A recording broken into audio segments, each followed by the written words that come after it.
اللهم صل على سيدنا محمد يا رب صل وسلم دائما ابدا على حبيبي.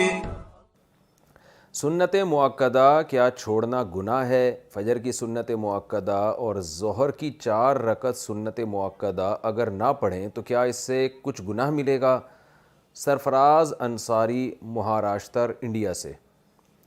گناہ کا شدید خطرہ موجود ہے. بعض علماء تو اس کے قائل ہیں کہ گناہ گار ہوگا آدمی، لیکن بعض علماء اس کے قائل ہیں گناہ کا شدید خطرہ ہے. اس پر سب کا اتفاق ہے کہ یہ آدمی قابل ملامت ہے، اس کو ملامت کی جائے گی، تنبیہ کی جائے گی، اور اس کا بھی خطرہ ہے کہ نبی صلی اللہ علیہ وسلم کی شفاعت سے کہیں قیامت کے دن محروم نہ ہو جائے.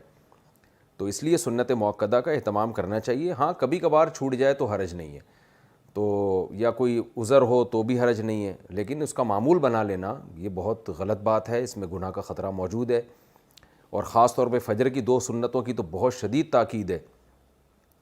تو بعض لوگ یہ کہتے ہیں کہ سنت مؤکدہ کچھ نہیں ہوتی. آج کل نئے آ رہے ہیں پروفیسر مارکیٹ میں، نئے محقق آ رہے ہیں، انہوں نے سنت مؤکدہ کا انکار کر دیا. یہ بالکل قرآن و سنت کے انکار کے مترادف ہے.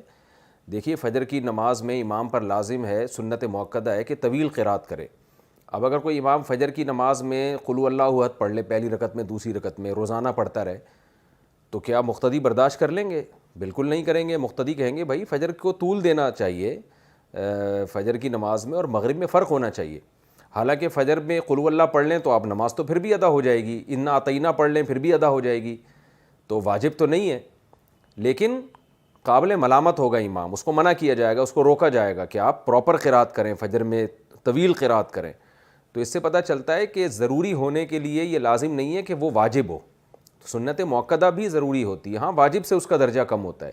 تو اس لیے سنت مؤکدہ کا اگر کوئی معمول بنا لیتا ہے چھوڑنے کا، بلا عذر اس کو چھوڑتا رہتا ہے، تو وہ شخص قابل ملامت ہے، اور بعض علماء کے نزدیک وہ گنہگار ہے.